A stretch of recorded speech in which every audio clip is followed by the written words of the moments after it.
Greetings, Marcus Melnick with Firearm Mentor. For those of you who follow my page, you know what I'm all about. I'm all about safety education, I'm all about anti-violence, and I'm all about self-defense and then legal self-defense afterwards. But did you know that I was recently asked to begin a new chapter of an organization called Guns Save Life? We meet once a month. I have taken it on to be an educational meeting, bringing in speakers on a variety of safety-related topics. This video is an excerpt of the last meeting speaker that we had. It was Deputy Chief John Fay, formerly retired from the Glencoe, Illinois Public Safety Department, who was one of the first responders to the Laurie Dan incident. So he's going to speak about that incident and mass shootings and training in general. I hope you enjoy. Thank you. It is my distinct pleasure and honor to introduce to you our guest speaker this evening, John Fay. I'm going to tell you a little bit about him. He and I work together at the Glencoe Public Safety Department. Glencoe is one of 2 municipalities in Illinois that is a joint police, fire, and EMS agency. He is a retired deputy chief from Glencoe. He's a firefighter, a paramedic, a police officer, was an investigator, deacon with the Catholic Church, father of 5, soon to be grandfather. Don't let the white hair fool you. And before he comes, he's going to talk about the Laurie Dan incident and shootings. He was one of... First and foremost, I thank you for what you do. I thank you for your interests, your passions. It's very important to keep those alive. I teach at Northwestern University, Center for Public Safety. I've been doing that 30 years now. And I talk to police officers across the country. And as you all know, they're pretty broken. It's just out in Philly, different places, and they just want to put in their time and leave. There's no proactive policing. It's a very difficult time. There's a lot of hatred. I work in safety and security now with the Chicago Transit Authority, and our bus operators, we have 4,000 bus operators, they're all crying to want to be concealed carry, and they can't. The CTA won't let them, and part of it is because we're federally funded. You can't quote have a gun on a bus. Everyone else has one. Okay, but it's a tough situation because all they have is a little piece of plexiglass. It's about that big, and so I teach instructors and different people what to do when a gun's pulled on them, and what to do with what I call time, distance, and shielding. And it's a very difficult time. So I look at your world.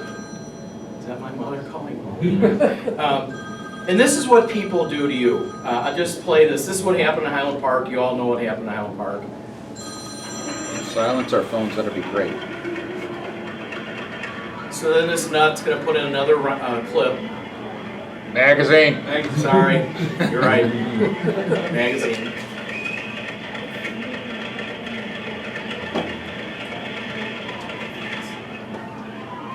And the police are going up and down the road, and they can't determine which side the gunfire is coming from because it went between buildings. And it's just pure chaos. And people were throwing their kids in the garbage, so to speak, just to keep them out of fire. And I can just tell you, for 34 years of my life, these past 34 years, I've gone around the country trying to target hardened police. Being a paramedic, I've had the misfortune of dealing with kids that are shot up and been killed. And you know, that everyone says, well, there's the victim. Well, the victims also are the parents, and the victims are the people that work on those kids, and the victims of those communities. And I teach, one of the things I teach in staff and command school is stats, because I try to teach about how to keep police officers safe.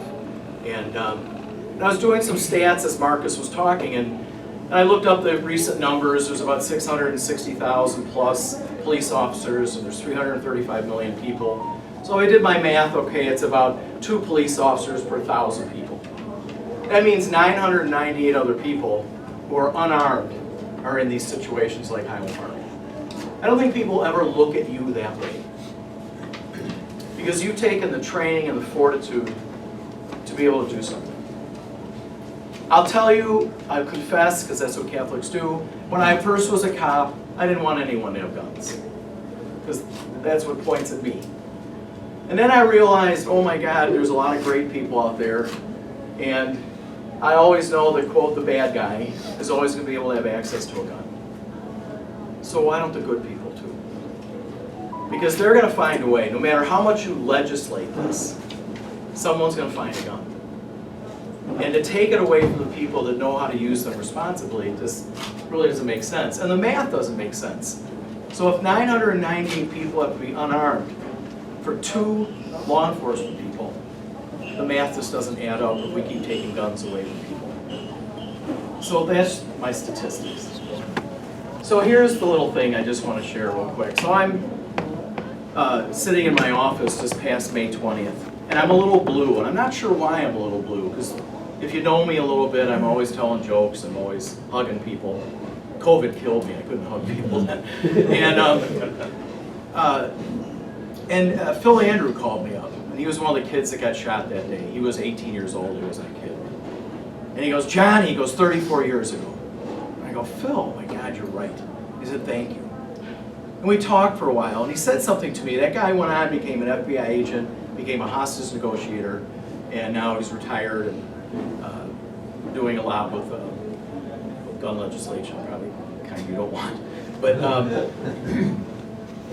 But he said, you know, the body remembers things that the mind doesn't. And if anyone's been traumatized in life, it's very, very true. You have days where, oh my God, this is the day that mom died or dad, and you don't always remember things. But then you get through the day and something kind of kicks your tail a little bit. So we're talking, and Phil's going, well, how's it going? And I said, well, you know, I'm still fighting the fight. But he said 34 years ago, and it's only gotten worse. And so some of my students from Northwestern were in Las Vegas when that shooting happened. I walked into a classroom and there's 7 silhouettes of blood, and they hand me a little girl, Lindsay Fisher, and she got shot 3 times in the chest. So those things haunt you, and you say to yourself, what's going to change? Well, the crazy thing is, which probably never made it into the press or the books or whatever, we knew Laurie Dan because her parents lived in our town. And I went to a call and she said, oh, these people just burglarized my home.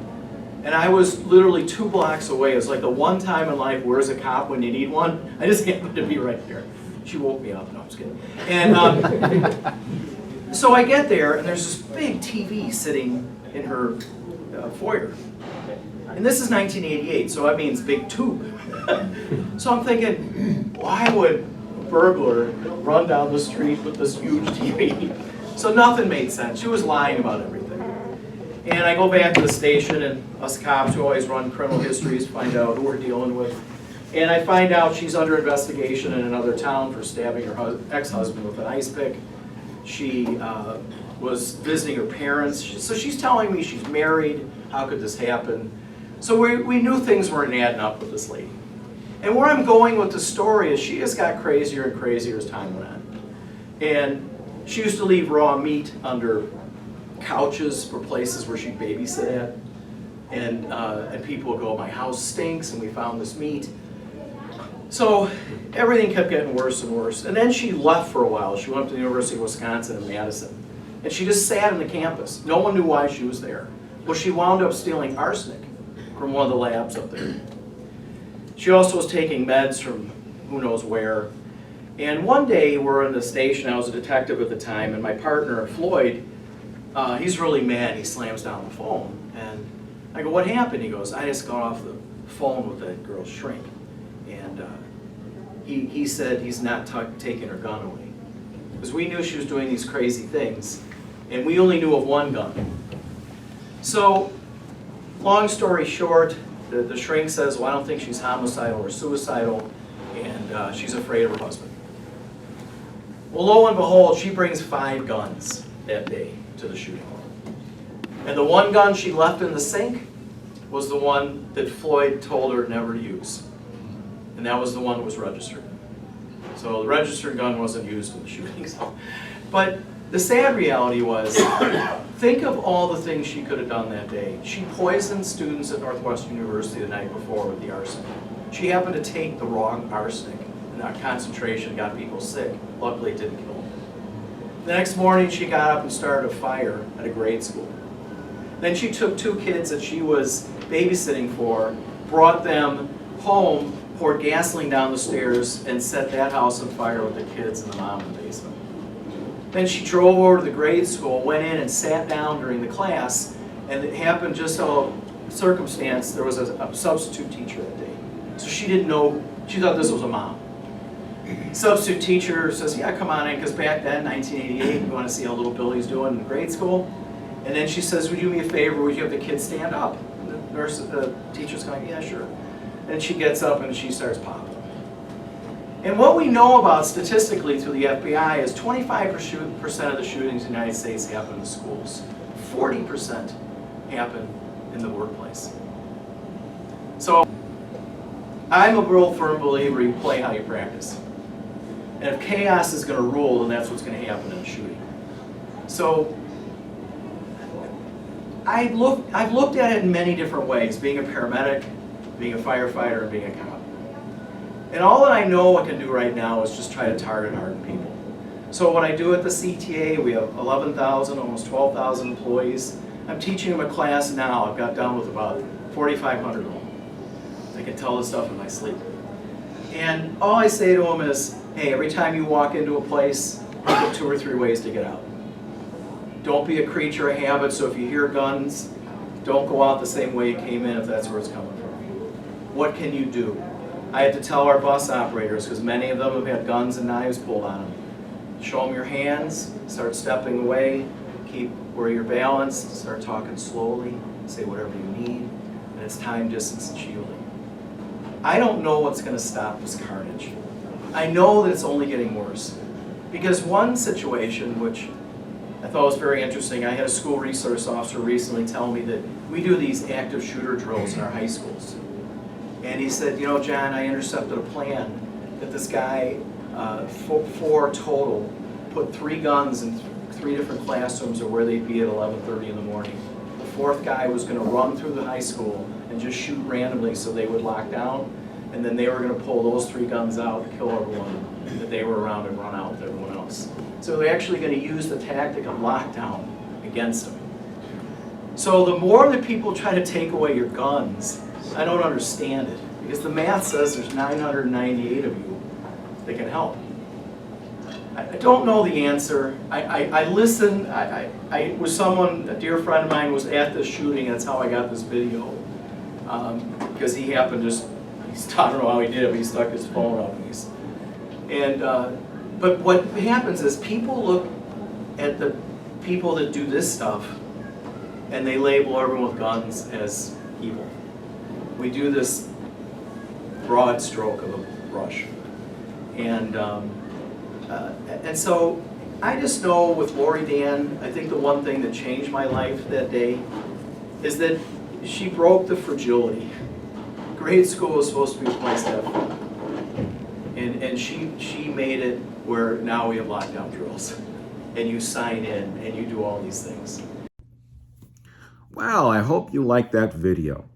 If you're interested in attending one of these meetings, you do not have to be a member of Gun Save Life or GSL. We have prizes at each meeting. You could walk away with something quite nice. Please reach out to me. My contact, and you can reach out to me at firearmmentorcard.com. That's my electronic business card. You can save it in your phone. Please reach out to me. Email and text work best, because I can get back to you relatively immediately. If it's a phone call, it may be a little bit of a delay, just because I'm constantly in classes teaching people. So, hope you have a great holiday season. Once again, Marcus Melnick, Firearm Mentor. To contact me for information about the meetings, my website is going to be firearmmentorcard.com. Thank you and stay safe.